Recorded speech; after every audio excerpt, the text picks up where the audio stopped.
بسم اللہ الرحمن الرحیم نحمدہ ونصلی علی رسولہ الکریم وعلی آلہ واصحابہ اجمعین۔ میرے محترم بھائیوں، دوستوں، بزرگوں اور کی تعلیم چینل کو دیکھنے والے معزز سامعین اکرام، السلام علیکم ورحمۃ اللہ وبرکاتہ۔ تمام تعریفیں اس اللہ سبحانہ و تعالیٰ کی ہیں جو تمام جہانوں کا رب ہے، اور لاکھوں کروڑوں درود و سلام ہوں حضور پاک صلی اللہ علیہ وسلم پر اور ان کی آل پر، ان کے صحابہ پر۔ میرے محترم بھائیوں، دوستوں، بزرگوں، خواب میں اگر کوئی شخص مختلف قسم کے جانوروں کی آوازیں سنے تو اس کی تعبیر کیا ہوگی؟ حضرت علامہ ابن سیرین رحمۃ اللہ علیہ نے فرمایا ہے کہ لوگوں کا اور جانوروں کا خواب میں آواز دینا اس جگہ کے لیے غم اور مصیبت کی دلیل ہے، اور دیکھے کہ اس کو کوئی دور کی جگہ سے آواز دیتے ہیں، اگر اس نے جواب دیا تو دلیل ہے کہ یہ جلدی مرے گا، اگر دیکھے کہ جواب نہیں دیا تو دلیل ہے کہ بیمار ہوگا، اگر دیکھے کہ رونے کی آواز آتی ہے تو دلیل ہے کہ یہ خوش ہوگا، اگر دیکھے کہ اس نے نالہ سنا ہے تو دلیل ہے کہ کوئی ناخوش بات سنے گا، اگر دیکھے کہ زاری کی آواز سنی ہے تو دلیل ہے کہ اس کی مراد پوری ہوگی اور دشمن پر فتح پائے گا، اگر گالی کی آواز سنے تو اس کو مکروہ بات پہنچے گی اور جلدی زائل ہو جائے گی۔ حضرت ابراہیم کرمانی رحمۃ اللہ نے فرمایا ہے کہ اگر کوئی شخص خواب میں گھوڑے کی آواز سنے تو دلیل خوشخبری ہے،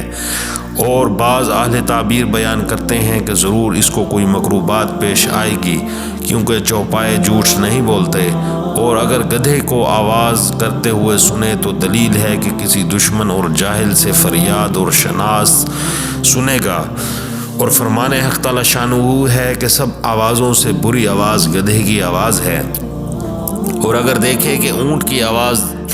دیتا ہے تو دلیل ہے کہ حج کو جائے گا یا تجارت کے ساتھ کرے گا، نفع حاصل کرے گا، اگر دیکھے کہ بکری بولتی ہے تو دلیل ہے کہ کسی بزرگ سے اس کو خیر اور منفعت پہنچے گی، اور اگر بکری کے بچے کی آواز سنی ہے تو دلیل ہے کہ شادی اور خوشی اس کو حاصل ہوگی، اور اگر خواب میں سنے کہ شیر دھاڑتا ہے تو دلیل ہے کہ بادشاہ سے خوف اور ترس کھائے گا، اور اگر چیتے کی آواز سنے تو دلیل ہے کہ اس کو جنگ اور لڑائی پڑے گی، اور اگر دیکھے کہ چیتا آواز کستا ہے تو دلیل ہے کہ کوئی اس پر غصہ اور غرور کرے گا،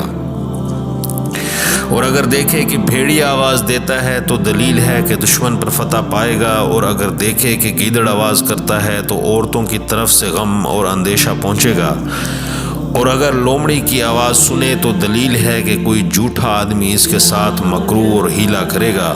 اور اگر کوئی بلی کی آواز سنے تو دلیل ہے کہ اس کو چور سے خوف ہوگا، اور اگر شتر مرغ کی آواز سنے تو دلیل ہے کہ کسی پوشیدہ آدمی کی خبر سنے گا، اور مرغ کی آواز تو دلیل ہے کہ جوان مرد کی خبر سنے گا، اور اگر الو کی آواز سنے تو تعبیر ہے کہ اس کو مصیبت کی خبر آئے گی، اور اگر کوئی الو کو آواز دیتا ہے تو یہ سنے تو یہی دلیل ہے، اور اگر فاختہ کی آواز سنے تو دلیل ہے کہ جھوٹی خبر سنے گا، اور اگر چکور کی آواز سنے تو دلیل ہے کہ باجمال عورت کی خبر سنے گا، اگر طاؤس کی آواز سنے تو دلیل ہے کہ اجمی بادشاہ سے خبر سنے گا، اور اگر پہاڑی چکور کی آواز سنے تو دلیل ہے کہ نیک عورت کی آواز سنے گا، اور اگر بہت سے چکوروں کی آواز سنے تو پردہ نشین عورت کی خبر سنے گا، اگر دیکھے کہ کوے کی آواز سنتا ہے تو دلیل ہے کہ حرام خور مرد کی خبر سنے گا، اگر چڑیا کی آواز سنے تو خوشخبری ہے، اور بلبل کے نغمے سنے تو مطرب یا نوحہ کرے گی اس کی خبر سنے گا، اگر ساز کی آواز سنے تو مطرب یا نوحہ گر کی آواز سنے گا، اگر مرغابی کی آواز سنے تو دلیل ہے کہ اس کو غم اور اندیشہ پہنچے گا، اگر بدخ کی آواز سنے تو اس کے اہل میں سے کسی پر مصیبت آئے گی، اگر مرغ کے بچوں کی آواز سنے تو ماتم اور مصیبت اس کو پہنچے گا۔ حضرت جعفر صادق رحمۃ اللہ علیہ نے فرمایا ہے کہ سب مرغوں کی آواز خواب میں سننا نیک ہے، مگر وہ مرغ جس کی آواز فال میں لاتے ہیں اور اس کی آواز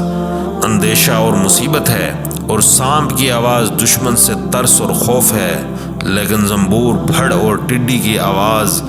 ڈر اور خوف ہے، اور چھپکلی کی آواز دلیل ہے کہ کسی جگہ پر اس کا جانا ہوگا۔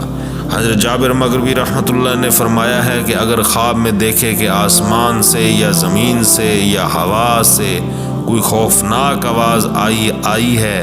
تو بادشاہ پر غم اور اندیشہ ہوگا اور مصیبت ہونے کی دلیل ہے، خیر اور شر کی تعبیر دینے والی ہے۔